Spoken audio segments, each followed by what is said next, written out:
Madame, monsieur, bonsoir. Nous sommes le jeudi 11 avril, il est 18h30 passé de quelques minutes. Bienvenue dans Au Quotidien. Bonsoir Laure Girard. Bonsoir Anne Maubert, bonsoir à tous. Notre invité du jour est le président national des commissaires de justice. Benoît Santoire nous explique notamment quelle est leur fonction entre huissier et commissaire-priseur. Nous l'avons rencontré ce midi, un entretien enregistré. Et puis, dans la suite, nous ferons un bilan santé. On l'a reçu fin février. Jocelyn Corvézier est coordinateur de la Ligue contre le cancer en Sarthe et nous reviendrons avec lui sur le challenge interentreprise organisé par la Ligue et auquel les équipes d'LMTV Sarthe ont participé. Une manière de prévenir le cancer par le sport. On fait un petit bilan tout à l'heure. Nous verrons donc si nous avons été des bons marcheurs à partir de 18h45. Dans quelques instants, tout de suite même, c'est l'actu.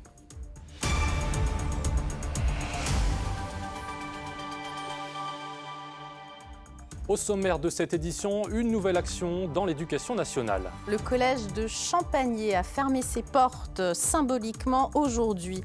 Enseignants, parents et élèves dénoncent la nouvelle carte scolaire. Et puis dans le reste de l'actualité, nous faisons le point sur les nouvelles restrictions concernant le bruit dans et autour du circuit lors des 24 heures moto.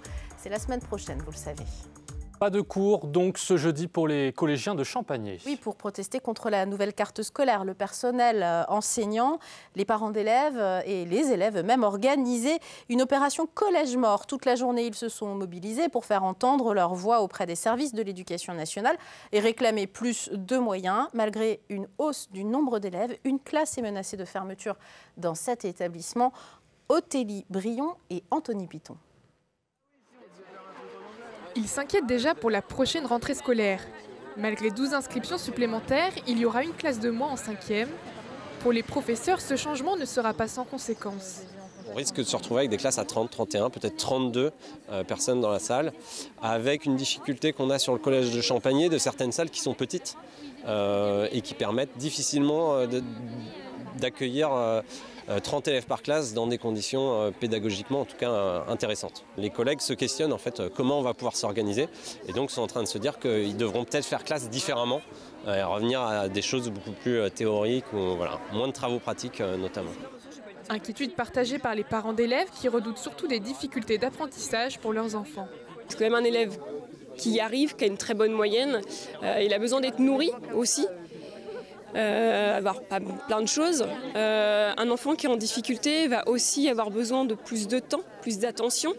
Et cette attention-là, en fait, l'enseignant ne pourra pas le donner avec plus de 30 dans la classe. Et si elle donne à chaque enfant, elle ne pourra pas faire court. Autre préoccupation, les élèves en situation de handicap scolarisés en classe Ulysse. On se demande s'ils pourront être accueillis dans les conditions qui sont prévues par les textes à la rentrée. On sait que plusieurs collègues s'inquiètent de pouvoir recevoir physiquement, de les accueillir dans les classes et de leur permettre une réelle inclusion. Autant d'arguments que l'équipe enseignante s'apprête à porter auprès de l'académie. Des ajustements sont encore possibles pour maintenir toutes les classes du collège de Champagné. Les 24 heures moto, c'est la semaine prochaine et en un an, beaucoup de choses ont changé, Laure. Fini les nuisances dues aux rupteurs à toute heure du jour et de la nuit. Après les problèmes survenus l'an dernier, la CO et la préfecture de la Sarthe ont pris le problème à bras-le-corps. Beaucoup de nouvelles restrictions pour assurer la sérénité de tous lors de l'événement. Les précisions avec Colin Ancel. C'est un événement qui attire les foules. 77 000 personnes l'an dernier, sauf que la fête a dérapé. Destruction de motos, pots qui s'enflamment et même des spectateurs brûlés. L'organisation de la course a voulu réagir directement. On était déjà préoccupés après l'édition 2022 de voir le phénomène grandir, mais on n'avait pas eu encore un retour aussi fort des populations autour de nous sur le sujet. Et là, clairement, le marqueur était beaucoup plus élevé. Dès le lendemain de la course, on s'est réunis autour d'une table et on s'est dit on va travailler sur un plan pour changer la direction. Voilà, donc c'est quelque chose sur lequel on a travaillé depuis un an. Beaucoup de mesures ont été prises. Les campings du Panorama et Bleu ou Air West sont désormais payants.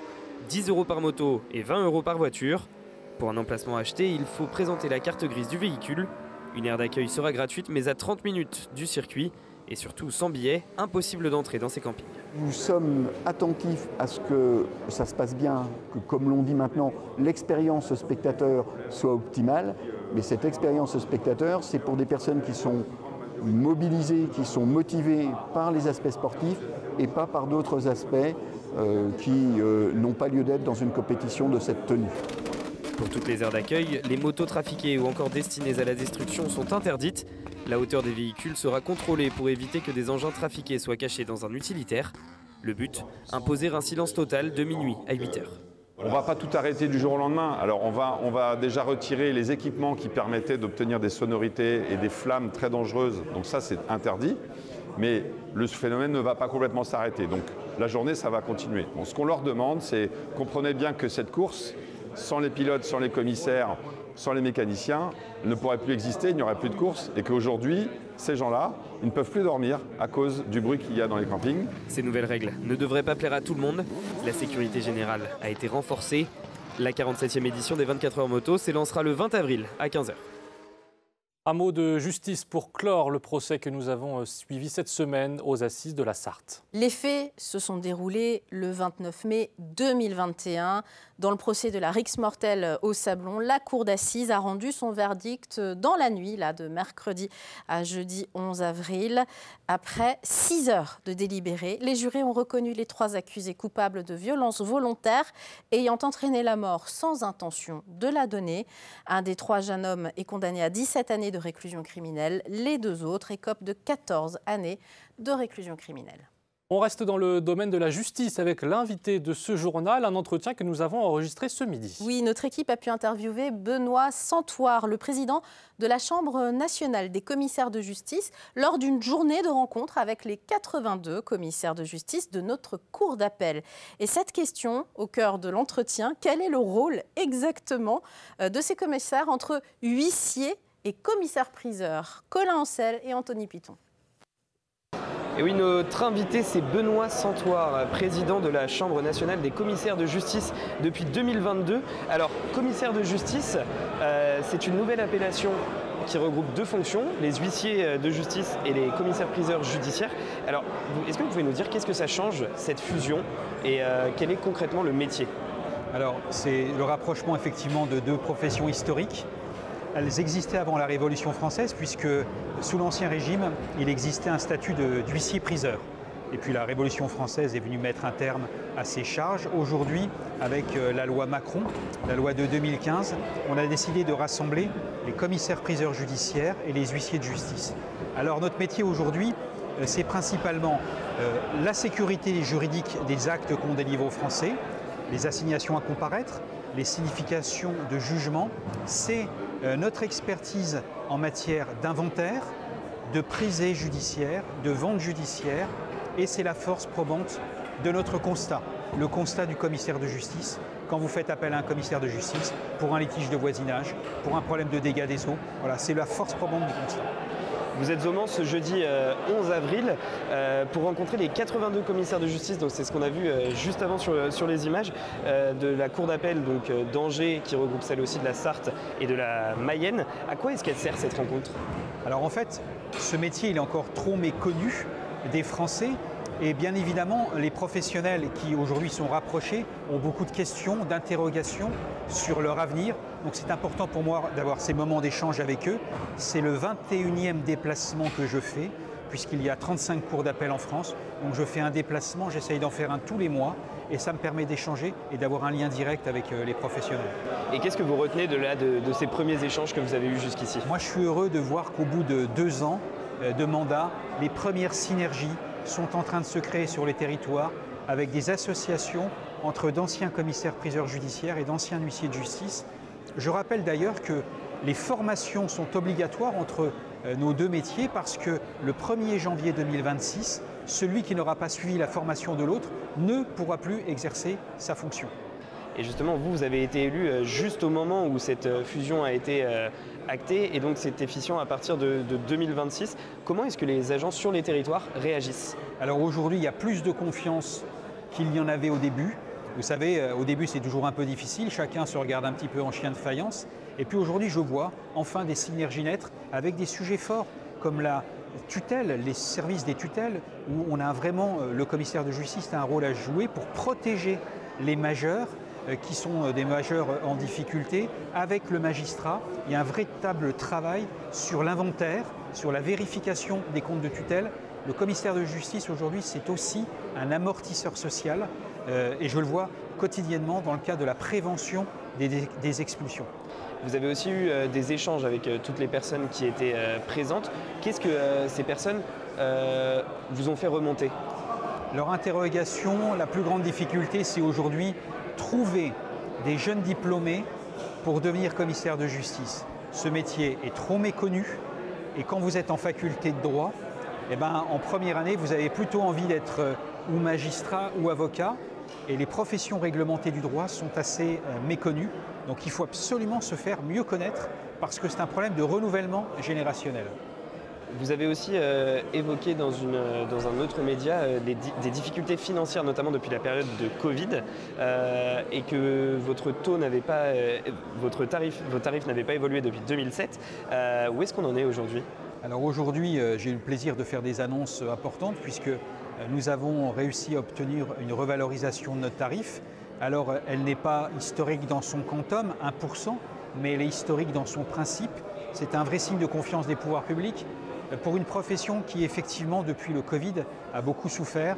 Aujourd'hui encore, nous avons environ 300 à 450 professionnels qui vivent encore avec moins de 1 100 € par mois, ce qui est très peu, surtout quand vous avez la charge d'un remboursement d'un emprunt professionnel. Une autre piste qui pouvait être évoquée, c'était d'avoir plus d'attributions. Est-ce que c'est toujours d'actualité? Là aussi, j'ai eu le plaisir d'informer mes confrères que nous allons pouvoir faire ce qu'on appelle de l'entremise immobilière à compter du 1er septembre 2024. L'entremise, c'est un sujet qui va concerner les commissaires de justice qui font de l'administration d'immeubles et qui leur permettra d'être rémunérés lorsqu'ils mettent en relation un vendeur et un acquéreur. Merci beaucoup Benoît Santor d'avoir répondu à nos questions. Merci. Puis on vous souhaite un bon séjour au Mans. Merci beaucoup. Voilà pour cet entretien. Direction à présent Télocher, où des parcelles vont être reboisées après l'incendie de 2022. Oui, 300 hectares avaient brûlé en juillet à Télocher cette année-là, mais aussi à Mulsanne et Ruaudin. Pour accompagner les propriétaires forestiers touchés, une association a été créée, Les Bois du Circuit. Elle regroupe 70 adhérents. Son objectif, monter des dossiers communs pour obtenir des aides publiques ou privées. Ce jeudi matin, l'association a reçu un chèque de 2 000 € du Lions Club Val-de-Loire. Un chèque qui va permettre là aussi les premiers travaux, comme ceux commencés sur la petite parcelle que vous avez vue à Télocher. On écoute Ludovic Riandière, président de l'association Les Bois du Circuit. L'opération qui a lieu aujourd'hui, c'est du broyage lourd, broyage de surface. Donc on va éliminer éventuellement les arbres restants, on va éliminer les souches également, en prévision des travaux de sol. Et ensuite seulement vient la plantation, l'automne et l'hiver prochain. Alors forcément, oui, des grands pins, ça met à peu près 50-60 ans à pousser, mais petit à petit, ça va quand même repousser et on va retrouver un aspect boisé quand même des terrains assez vite, mine de rien, dans quelques années. Ouais. Et puis on termine avec une nouvelle culturelle. Oui, 2 élèves de BTS du lycée Washington Touchard au Mans organisent une soirée découverte de talents ce vendredi 12 avril à partir de 19 h, salle des Saulnières. Cette soirée a pour objectif de permettre à de jeunes talents locaux de se produire sur scène devant un public bienveillant, nous dit-on, et désireux de découvrir de nouveaux artistes, mais aussi face à un jury de professionnels. Le deuxième objectif est de récolter des fonds pour l'épicerie solidaire qui va ouvrir à la rentrée prochaine au lycée Washington Touchard. L'entrée est de 3 €, reversée donc à la future épicerie solidaire. Alors, pourquoi pas passer une bonne soirée, être solidaire et découvrir de nouveaux talents locaux? Voilà une belle initiative, Laure, qu'on salue dans ce JT. Allez, on se retrouve dans un petit instant pour la suite, juste après une page de pub et la météo. À tout de suite.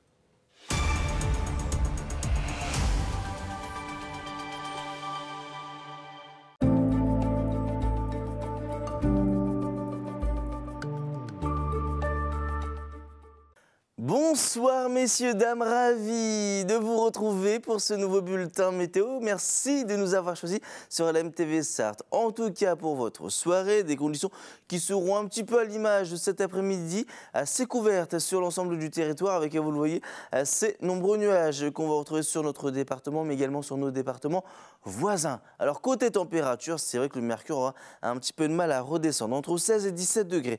16 degrés à Tours, encore du côté d'Angers, même chose du côté de Sille-Guillaume ou encore à Sablé-sur-Sarthe, à 17 degrés au Mans pour Mers ou encore du côté de Laval. Pour la journée de vendredi, encore de nombreux nuages. Alors attention, on n'est pas à l'abri également d'avoir quelques bancs de brume et de brouillard.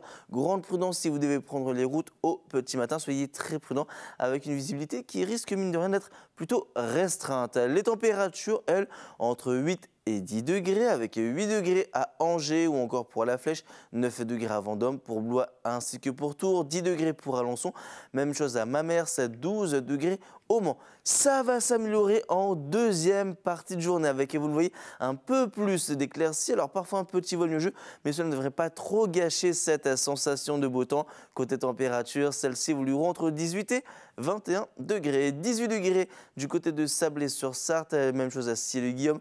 Comptez 19 degrés du côté de Saint-Calais, La Chapelle-aux-Choux encore pour La Ferté-Bernard. 20 degrés à Vendôme pour Blois ou encore à Tours, jusqu'à 21 degrés pour La Flèche ou encore au Mans ainsi que pour Mortagne-au-Perche. Pour la journée de samedi, même programme météo avec de belles éclaircies, les températures qui vont continuer de grimper avec des températures qui s'annoncent plutôt estivales. Et les températures par contre devraient redescendre pour la journée de dimanche avec des nuages un peu plus nombreux. Passez les amis une très bonne journée. On se vendredi 12 avril.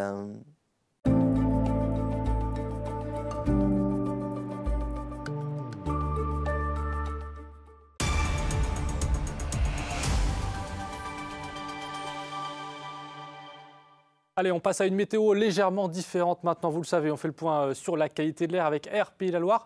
Pour ce vendredi, vous l'avez vu, ça commence à être le retour du soleil et des températures un peu plus élevées, 23 degrés pour ce vendredi.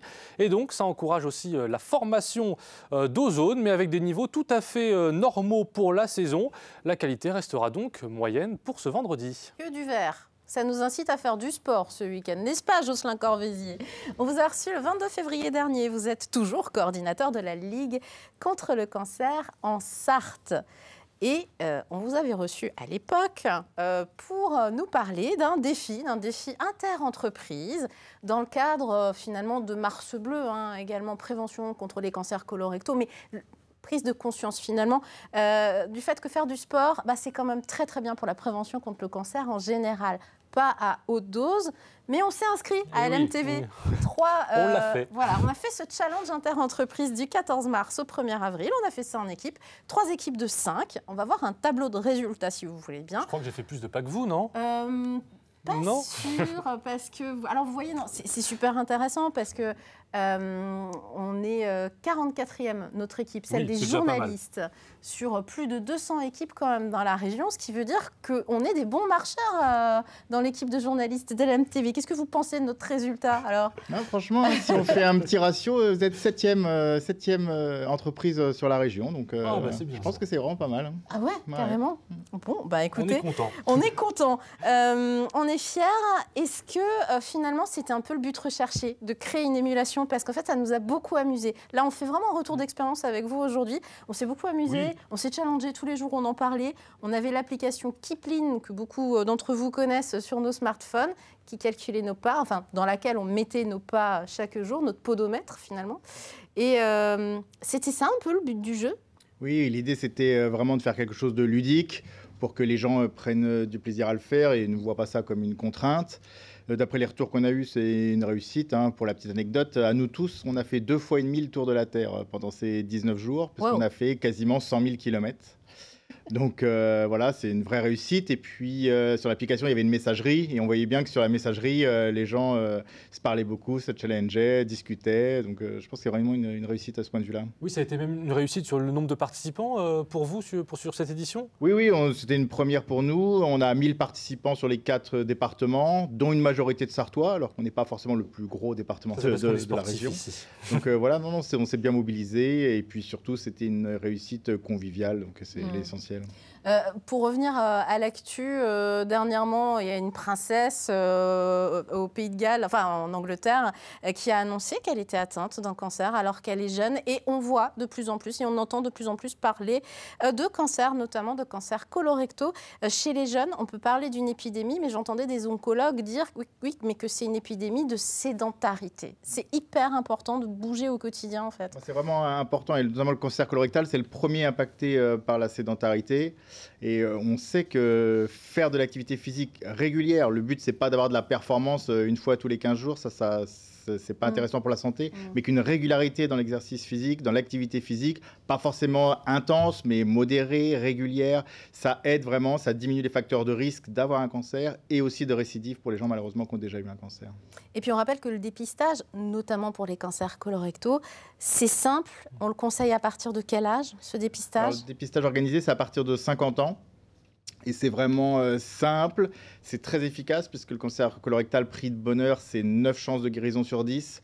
Donc il faut vraiment le faire, ça se fait à domicile, c'est anonyme, c'est gratuit. Donc franchement, c'est une chose qu'il faut faire. Oui, allez-y, Laure. En fait, juste pour dire que pour ce fameux défi, on va quand même donner le grand gagnant. C'est Anthony Piton, qui est le plus sportif d'entre nous. Pour LMTV Sarthe, effectivement, uniquement pour notre entreprise. Anthony Piton, la chevelue, eh bien, c'est Amanda Scott, parce qu'on s'est tous donné des petits surnoms. Et numéro 3, je suis assez fière, c'est Tata Gigi, c'est moi-même. Et c'est vraiment parce que j'ai fait des efforts cette semaine-là. Ça donne envie de continuer à marcher plus, à faire ces 10 000 pas par jour.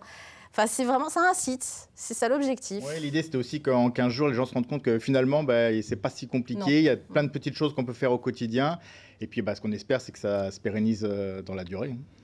On va passer à un autre événement que vous organisez. Une conférence. Alors, ce vendredi 12 avril à 19h30, ça se passe à l'auditorium du siège du Crédit Agricole Maine-Anjou, 77 avenue Messiaen. La Ligue propose une conférence avec des scientifiques. Alors là, vous n'avez pas parlé de prévention, mais bien d'avancées thérapeutiques. Ça veut dire que la recherche avance dans le bon sens en ce moment ? Oui, la recherche avance dans le bon sens et la recherche avance plus seulement sur les aspects cliniques, mais aussi sur justement les aspects autour du cancer, autour de la maladie, comme l'activité physique, les bien-être que cela peut apporter.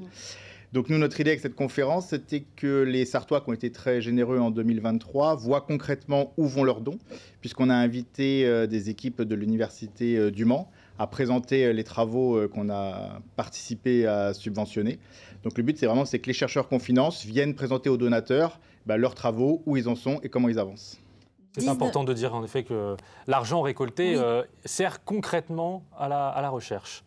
Il y a un autre aspect, on a financé un matériel pour le centre hospitalier du Mans, un matériel innovant qui va aider au dépistage. Et justement, l'hôpital va venir présenter ce matériel que les Sartois, par leurs dons, ont contribué à ce qu'on puisse acheter. Donc on peut y aller en réservant. Alors la réservation est souhaitée pour le coup.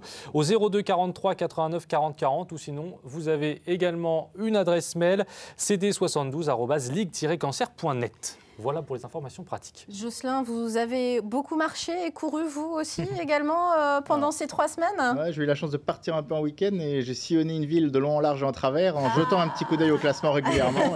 J'avoue que ça motive. Vous voyez, on se prend au jeu. On va se prendre au jeu également avec l'invité de demain dans notre journal, dans l'actu, Valérie Bouvet, jeune homme des petites cités de caractère, qui nous invite également à bouger, à prendre l'air dans nos belles cités sartoises lors des dimanches de caractère. Le premier, c'est le dimanche 28 avril à Montmirail.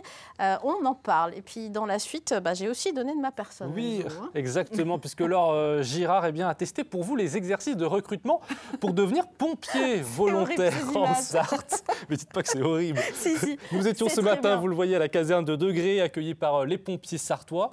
Eh bien, vous le verrez, Laure a vraiment transpiré, puisqu'elle a travaillé, elle a fait tous ces exercices comme une future recrue. Alors, pourra-t-elle justement devenir pompier volontaire? Vous le saurez ce vendredi en regardant au quotidien la suite avec ce reportage en immersion donc avec les pompiers sartois. Brillamment tourné par Enzo Maubert. Merci. Suspense. Vous verrez si je peux être pompier volontaire ou pas. Voilà pour ce vendredi. Et puis tout de suite, on regarde Culturel avec Chloé Bergerat. Merci de nous avoir suivis. Bonne soirée et à demain.